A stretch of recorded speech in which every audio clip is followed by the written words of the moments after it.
नमस्कार, आप देख रहे हैं टाइम्स ऑफ भारत और मैं हूं आपके साथ मानवी ठाकुर। शुरुआत करते हैं आज की खास खबरों से। ग्वालियर के केंद्रीय मंत्री ज्योतिरादित्य सिंधिया ने राहुल गांधी और प्रियंका गांधी पर सियासी जुबानी हमला बोला है। सिंधिया ने कहा है कि कांग्रेस पार्टी के नेता ने विदेश की धरती पर यह स्पष्ट कर दिया है कि कांग्रेस की क्या सोच है। आरक्षण को खत्म करेगी कांग्रेस, यदि कांग्रेस सरकार में आएगी, ये खुद राहुल गांधी जी ने कहा है। ऐसे में दलित और आदिवासी समाज भाई बहनों को मैं सूचित करना चाहता हूं कि कांग्रेस यदि आएगी तो वो यही करेगी। बाबा साहब अंबेडकर जब जीवित थे, उनके नीचे दिखाने का काम कांग्रेस ने किया था। चुनाव में उनको हराया था और उनको हराने वाले को सम्मानित किया था।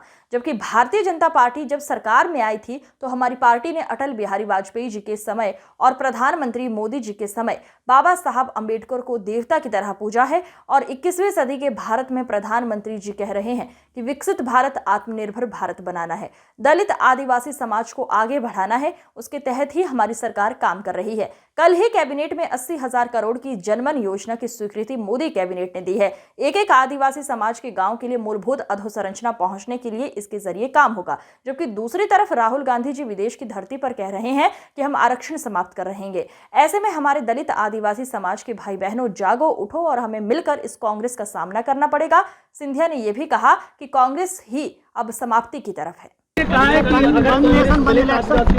बात करती है तो बीजेपी के नेता धमकी दे रहे हैं। राहुल गांधी के बारे में कहा है। कांग्रेस पार्टी के नेता ने तो विश्व के विदेश की धरती पर ये स्पष्ट कर दिया है कि कांग्रेस की क्या सोच है। आरक्षण को खत्म करेगी कांग्रेस अगर कांग्रेस सरकार में आएगी, ये स्वयं राहुल गांधी जी ने कहा है।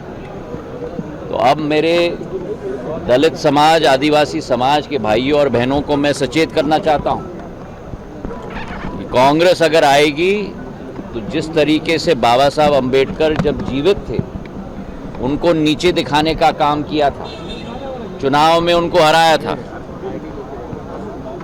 उनके हराने वाले को सम्मानित किया था। और भारतीय जनता पार्टी जब आई थी तो भारतीय जनता पार्टी ने अटल बिहारी वाजपेयी जी के समय में और प्रधानमंत्री जी के समय, दोनों के समय में बाबा साहब अंबेडकर को देवता की तरह पूजा है। और 21वीं सदी के भारत में जब प्रधानमंत्री जी कह रहे हैं कि विकसित भारत बनाना है, आत्मनिर्भर भारत बनाना है, दलित समाज, आदिवासी समाज को आगे बढ़ाना है। परसों कल के ही कैबिनेट में 80,000 करोड़ का जनमन योजना की स्वीकृति कैबिनेट ने दी है। 80,000 करोड़ एक आदिवासी समाज के गांव के लिए मूलभूत अधोसंरचना पहुंचाने के लिए। और दूसरी तरफ राहुल गांधी जी विदेश की धरती पर कहते हैं कि हम आरक्षण समाप्त करेंगे।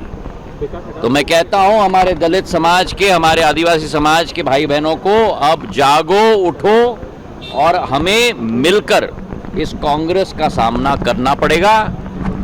मैं तो ये कहता हूं कि कांग्रेस ही समाप्ति की तरफ है। एक राष्ट्र एक चुनाव, वन नेशन वन राशन, एक भारत श्रेष्ठ भारत, एक देश एक चुनाव। और आप लोग स्वयं भुगतते हो, देश की जनता भुगतती है कि जब बार बार चुनाव होते हैं तो चाहे प्रशासन की बात करें, शासन की बात करें, कितना समय व्यर्थ जाता है।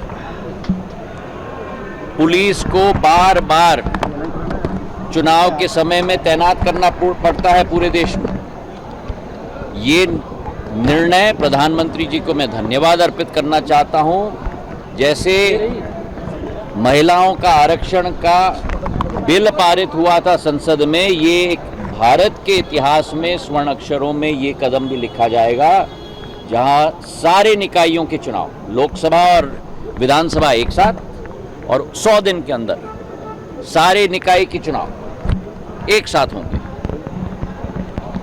और जो गति अवरोधक पड़ती है विकास के लिए, प्रगति के लिए, उस गति अवरोधक की भी समापन प्रधानमंत्री जी के इस ऐतिहासिक कदम से होगा, इसका मुझे पूरा विश्वास है। और ये एक लेवल प्लेइंग फील्ड होगी सबके लिए, क्योंकि सबका चुनाव एक साथ। अगर आपको लग रहा है कि आप जीतने वाले हो तो आप अपना आज की खबरों में बस इतना ही। देखते रहिए टाइम्स ऑफ भारत। नमस्कार।